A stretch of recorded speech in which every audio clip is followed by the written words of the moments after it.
দর্শক, এই মুহূর্তে পাওয়া বড় ব্রেকিং নিউজ। তারেক রহমান ও শেখ হাসিনার চক্রান্তে লন্ডন থেকে ফিরে এয়ারপোর্টে গ্রেপ্তার হয়েছেন ডক্টর মোহাম্মদ ইউনূস। ভারতের বড় একটি স্যাটেলাইট চ্যানেলের অনুসন্ধানে বেরিয়ে এসেছে ভয়ানক তথ্য। গোপনে সেনাবাহিনীর হেফাজতে নেওয়া হয়েছে তিনাকে। লন্ডন থেকে ফিরে এয়ারপোর্টে সেনাবাহিনীর হাতে গ্রেফতার হলেন ডক্টর ইউনূস।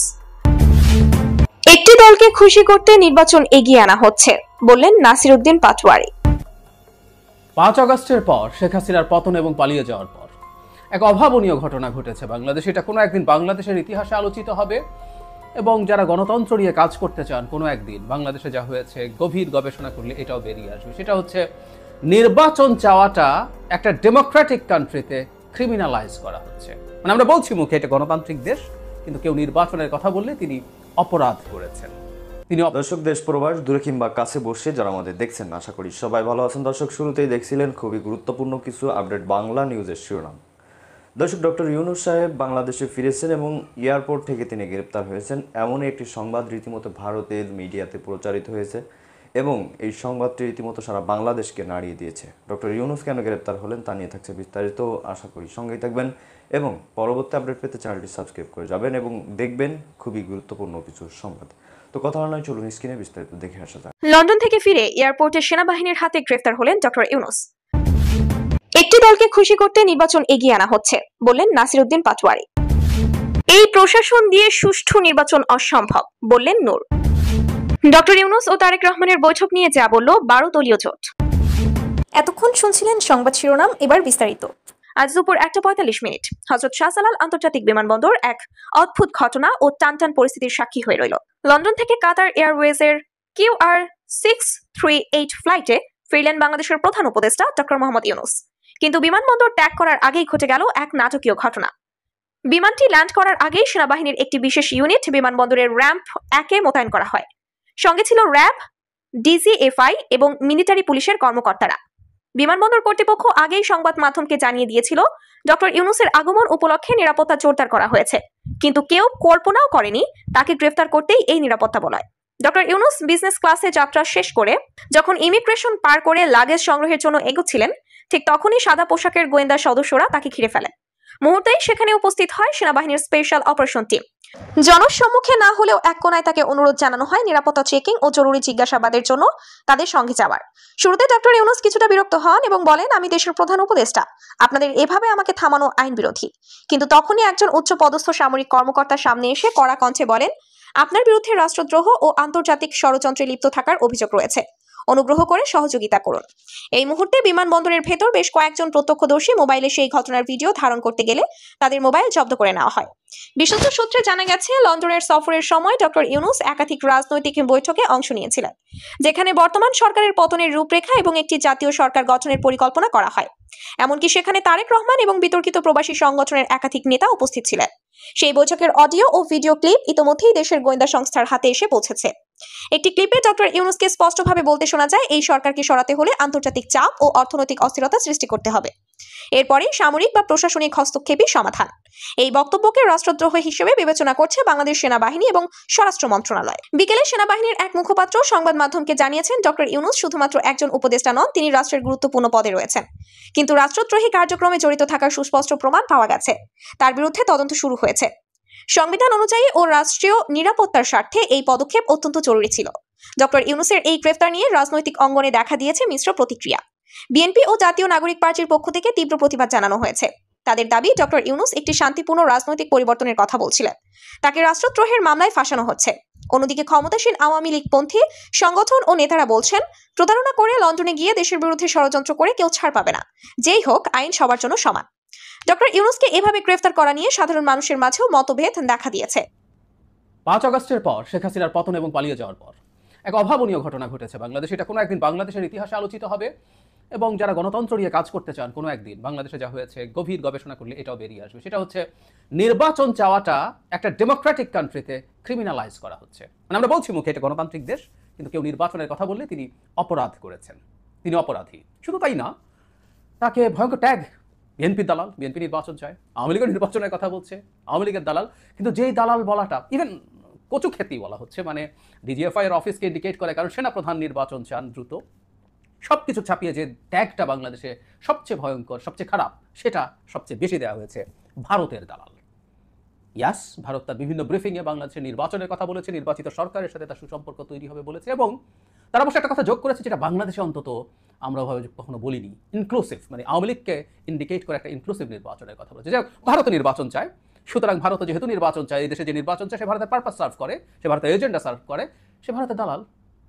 খুব সহজ অঙ্ক, অঙ্কটা মোটেও কঠিন না। ওই যে রবীন্দ্রনাথের দাঁড়িয়ে আছে, ছাগলেরও দাঁড়িয়ে আছে, ছাগল রবীন্দ্রনাথ, গরু ঘাস খায়, আমরা গরু খাই, আমরা ঘাস খাই, এসব ছোটবেলা ফান করতাম, খানিকটা ওরকমই লাগে। যাই হোক, দেয়ার ইজ এ ফ্যাক্টরি, এই ধরনের গুজব, এই ধরনের ট্যাগ দেওয়ার, কাকে কাকে দেওয়া যাবে, কেন যাবে, সেখানে আবার অনেকে সেই ফ্যাক্টরি থেকে সেই প্রডিউসড জিনিসটা এনে সমানে ব্যবহার করেছেন। তার মানে যাই হোক, আমরা এখন যে জায়গাটায় আসছি, এই প্রশ্নটা করতে চাই, এটা নিয়ে আলোচনা করতে চাই। তার মানে বাংলাদেশে যদি ফেব্রুয়ারিতে নির্বাচন হয়, সব ঠিকঠাক থাকলে এটা তো ভারতের ষড়যন্ত্রের নির্বাচন নিশ্চয়ই, কারণ ভারত ষড়যন্ত্র করে নির্বাচন করাতে চায়। বিএনপির সাথে তার ডিল হয়েছে, বিএনপি ক্ষমতায় এসে দেশকে আবার ভারতের কাছে বেচে দিবে, শেখ হাসিনা যেমন দিয়েছিল, বা পারলে আরো বেশি দিবে, তাই তো? এবং একজন সেরা প্রধান আছেন যিনিও মারাত্মক ভারতের দালাল, তারা মিলে দেশটাকে বেচার বন্দোবস্ত করছেন, তাই তো? তাহলে এই ষড়যন্ত্রের নির্বাচন কি দেশপ্রেমিকদের, সোকল দেশপ্রেমিকদের ঠেকানোর চেষ্টা করা উচিত না? কি বলবো আমরা? এই আলাপ তো করতে হবে। এই নির্বাচন কোনোভাবেই তাদের হতে দেওয়া উচিত না, এরকম একটা স্ট্যান্স তো নেওয়া দরকার। আসলে আমরা খেয়াল করি, ডিসেম্বরে নির্বাচন চেয়েছে বিএনপি, এটা ফেব্রুয়ারিতে গেল। ধরলাম ডিসেম্বর নির্বাচন বিএনপি চেয়েছে, সেনাপ্রধান চেয়েছে, ভারতও তাই চেয়েছে। এখন এমন কিছু কি ঘটলো যে এটা জানুয়ারির শেষ হয়ে ফেব্রুয়ারির ফার্স্ট উইকে বা সেকেন্ড উইকে, মানে 1 থেকে 1 মাস সময় যদি বেশি হয়, সেই নির্বাচনের মধ্যে কি আমরা এমন কিছু করে ফেলতে পারবো যে ভারতের ষড়যন্ত্র ঠেকিয়ে আমরা স্বাধীন সার্বভৌম দেশ হয়ে যেতে পারবো?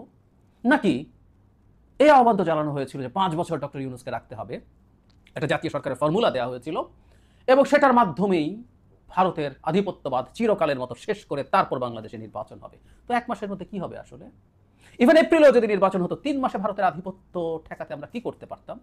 বা জুন সর্বশেষ সীমা, প্রধান উপদেষ্টার বলা, কি করতে পারতাম এর পরের 6 মাসে? না, 5 বছর থাকতে হতো, এবং বলা হচ্ছিল 5 বছরই রাখতে হবে, না হয় ভারতের আধিপত্যবাদ ঠেকানো যাবে না। তো এখন যে ফেব্রুয়ারিতে নির্বাচন হয়ে যাচ্ছে ধারণা করা যায়, আমি আগের এটা রিয়াকশনে বলেছি যে কিছু ফর্মাল কথাবার্তা আছে, যদি কিন্তু আছে সংস্কার বিচার টিচার, কিন্তু আমি মনে করি এখানে এক ধরনের কনসেনসাস হয়েছে, এটা এখন ফর্মালি এটা রাখতে হয়, কারণ প্রধান উপদেষ্টা একটা তারিখ ঘোষণা করে দিয়েছিলেন, সেখান থেকে মুহূর্তে সরে আসা যায় না। তো কি করা উচিত তাহলে? আরও উদ্ভট ন্যারেটিভ আসছে, আমি এই প্রশ্নটার জবাব দেবো, তার আগে উদ্ভট ন্যারেটিভগুলো নিয়ে কথা বলি। ডিসেম্বরে ইলেকশন চেয়েও নাকি ক্রাইম হয়ে গেছে, এটাও ভারতের প্রেসক্রিপশন। আপনারা জানেন যে খুবই ইনফ্লুয়েন্সিয়াল মানুষজন এসব কথাবার্তা ছড়াচ্ছে। এবং ফেব্রুয়ারিতে নির্বাচন হওয়া বিএনপির জন্য সবচেয়ে ভালো, কারণ বিএনপি আগে 2বার ফেব্রুয়ারিতে নির্বাচন করে ক্ষমতায় এসছে, সেটা সে ক্যাম্পেইনে ব্যবহার করতে পারবে। এবং ডিসেম্বর আওয়ামী লীগের মাস, আওয়ামী লীগের ন্যারেটিভ সেখানে অনেক বেশি থাকে, তাই ডিসেম্বর ঠিক না। আচ্ছা, আমি একটা জিনিস একটু জানতে চাই, আপনাদের যদি কারো আগ্রহ থাকে, গালিগালাজ তো করবেনই অনেকে, তার বাইরে যদি কারো আগ্রহ থাকে আমাকে একটু জানাবেন। মানে ফেব্রুয়ারিতে বিএনপি আগে 2বার জিতেছে, সেটাকে তার জেতার নতুন মাস হিসাবে, তার জেতার মাস হিসাবে সে ব্যবহার করে ইলেকশনে জিতবে, আর ডিসেম্বরে হলে মানে বাংলাদেশে আগামী নির্বাচনটা কি আদতে কোনোভাবে কোনো রকম কোনো প্রতিদ্বন্দ্বিতার সুযোগ আছে যে বিএনপিকে এত মিটিকুলাস প্ল্যান করতে হবে? এটা আমাদের জন্য দুর্ভাগ্যজনক, এটা কিন্তু সত্য, আমি এটা প্রায় বলি যে আমাদের কপাল খারাপ আসলে, যে আমাদের সামনে অন্তত 2টো নির্বাচন, এটা তো বটেই, পরেরটাতেও বিএনপি খুবই ফেয়ার অ্যাকসেপ্টেবল নির্বাচনে জিতে যাবে, পরের বার সিট খানিকটা কমবে কিন্তু জিতে যাবে। একটা কার্যকর শক্তিশালী বিরোধী দল যদি না থাকে, তার চ্যালেঞ্জ যদি সামনে না থাকে, ডেমোক্রেটিক প্রসেস, বিশেষ করে এই বাই পার্টিজান যে ডেমোক্রেটিক প্রসেস, এটা ঠিকমতো কাজ করে, এটা আমাদের কপাল খারাপ, আমি মানি।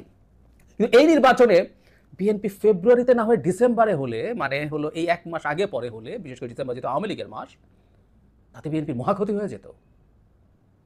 কি মনে হয় আমাদের? মানে আমাদের বিএনপির এই মুহূর্তে কম্পিটিটরকে জামায়াতে ইসলামী ধরে নিচ্ছি আমরা, জাতীয় পার্টি নির্বাচনে আসতে পারবে কিনা জানি না, আমি আপনাদেরকে এটা নিয়ে বহুবার বলেছি, এটা নিয়ে আলাদা ভিডিও করেছি, জাতীয় পার্টিকে নিষিদ্ধ করার একটা পরিকল্পনা হবে যাতে তারা মাঠে বিচরণ করতে পারে। তারপর আমরা জামায়াত ইসলামী যদি ধরি, জামায়াত ইসলামী 20 সিটের বেশি পাবে বলে আমার মনে হয় না, সর্বোচ্চ টেনে টুনে আমরা তর্কের খাতিরে জামায়াত 50 সিট পেল, জামায়াতের সম্মত 50 সিট পাওয়ার খোয়াব দেখে না, তো 50 সিটও যদি পায়, তারপরও বিএনপির সামনে তারা কোনো শক্তি যে তার সামনে তাকে হিসাব করতে হবে আমি এই মাসে না ওই মাসে যাব, খুবই হাস্যকর।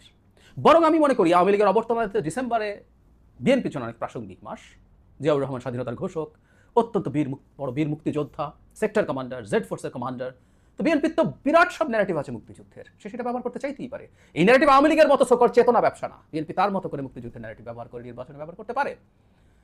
আসলে ঘটনাটা কি? আসলে ঘটনাটা আমরা অনেকেই ধরতে পারি, ডিসেম্বরে বিএনপির সুবিধা অসুবিধা আসলে ম্যাটার করে না, কিন্তু ডিসেম্বরে ডিজাস্টার হয় জামায়াতে ইসলামীর। 71 সালে মারাত্মক সব যুদ্ধাপরাধ এবং মানবতা বিরোধী অপরাধ যেগুলো হয়েছে সেগুলোর সাথে সরাসরি জড়িত থাকার শক্ত অভিযোগ তো আছেই। কমপক্ষে যে পাকিস্তান মিলিটারি কাজগুলো করেছে তার প্রতি পলিটিক্যাল এবং নৈতিক সমর্থন দেওয়ার অভিযোগ তো আছেই। এগুলো ভুল না, এগুলো অপরাধ। তো ডিসেম্বরে নির্বাচন হলে জামায়াত যদি 20 সিট পাওয়ার কথা সেটা 10-এ নেমে আসতে পারে। সুতরাং ডিসেম্বরে নির্বাচন হওয়া যাবে না, এটা বিএনপির স্বার্থে না, এটা আসলে জামায়াতের স্বার্থে। কথা একটু ঘুরিয়ে বলা, কিন্তু ব্যাপারটা আসলে তাই। যে কেউ, আবারও বলছি, এই ফেব্রুয়ারিতে তার এই ক্যাম্পেইনের মেটিকুলাস প্ল্যান করতে হবে, ওই করতে হবে, সেই করতে হবে, বাংলাদেশ সেই জায়গায়, সেই নির্বাচন সেই জায়গায় আছে? No way, no way. এখন নানান রকম কথাবার্তা দেখা যায়, দেখছি আমরা অনেকে এতদিন পর্যন্ত যারা নির্বাচন নিয়ে কথা বলেছেন তাদেরকে যে ভয়ঙ্কর রকম ট্যাগ দিয়েছেন, অভিযোগ করেছেন, আক্রমণ করেছেন, এখন আবার পাল্টে যাচ্ছেন, অনেকে অবস্থান পাল্টে ফেলছেন।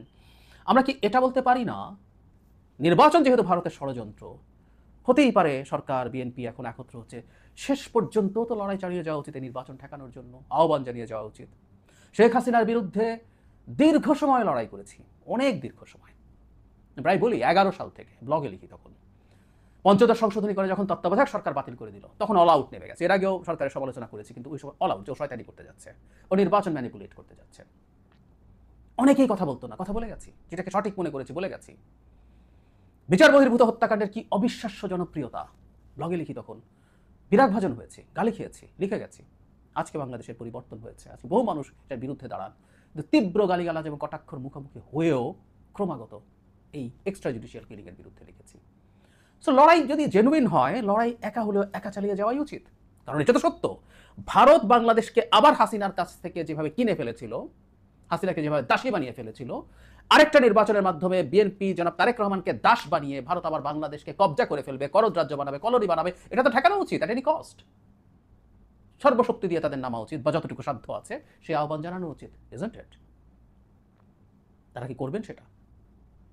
করে অন্তত রেজিস্টার করে রাখা দরকার তাদের, যে তারা বা আপনারা যারাও মনে করেছেন সবসময় যে এটাই সঠিক, আপনার সেই সঠিক কাজটা তো করতে চাওয়া উচিত। আর যদি সেটা নাও হয়, এই একটা বোধ অন্তত, এই একটা জিনিস অন্তত আপনারা যারা মনে করেছেন যে আপনারা ভুল করেছেন, ভুল করেছেন। আমি বহুবার একটা কথা বলার চেষ্টা করেছি, হ্যাঁ ভারত চেয়েছে, ভারতের এক ধরনের চিন্তা আছে, চাওয়া আছে, সেটার ব্যাখ্যা তারা জানে, তারা দেয়ও। তারা মনে করে যে এই সরকারের সাথে তাদের সম্পর্ক অনেক বেশি খারাপ হয়ে গেছে, এই সরকারের অনেকগুলো পাওয়ার সেন্টার আছে, তারা ঠিকঠাক মতো নেগোসিয়েট করতে পারেন না বলে তারা বলেন। এবং এটা ফ্যাক্ট, শেখ হাসিনা যাওয়ার পরে ঝড়ঝাপটে এই সরকারের সাথে যাওয়াতে এই সম্পর্ক পুনরুদ্ধার করা কঠিন। আমি মনে করি পরবর্তী সরকারের সাথে ভারতের সাথে একটা ওয়ার্কিং রিলেশন তৈরি করতে হবে, ভারতের সাথে শত্রুতা করা যাবে না, তবে সেই ওয়ার্কিং রিলেশনটা হতে হবে আত্মমর্যাদার ভিত্তিতে। এবং আমি বিশ্বাস করি বাংলাদেশে কোনো সরকার আসলে ক্ষমতায় থাকতে পারবে না, প্রায় বলি কথাটা, ভারতের সাথে যদি তার আত্মমর্যাদার সম্পর্ক বিসর্জন দেখে, বিএনপি দিলে বিএনপিকে মাসুল দিতে হবে। অহেতুক কতগুলো ট্যাগ করে, কারণ ভারতের দালাল, এটা শোনার পর অনেকের মুখ বন্ধ হয়ে যাবে, অনেকে মনে করেছেন। আমাকে অনেকে লিখেন, আমি দেখেছি যে এত কিছু বলেন, এত গালিগালাজ করেন, আমি তো আবার কমেন্ট বক্স বন্ধ করি না। সো এটা দেখেও কেন আমি থামছি না, ওকে থামানোর জন্য আপনারা অনেকে নেমেছেন, আরও নামবেন, আমি জানি আজকের এই ভিডিওতেও আসবে, নো প্রবলেম দেয়ার। কিন্তু যে কথাটা বলার চেষ্টা করছি, আপনারা যদি মনে করেন সত্যি এটা ভারতের পারপাস সার্ভ করে, আওয়ামী লীগের পারপাস সার্ভ করে, তাহলে তো এই নির্বাচন ঠেকানো উচিত সর্বশক্তি দিয়ে। আর যদি ঠেকাতে না যান, তাহলে না, স্বীকার করা দরকার মিথ্যাচার করা হয়েছে, অহেতুক পোলারাইজেশন তৈরি করার জন্য মিথ্যাচার করা হয়েছে।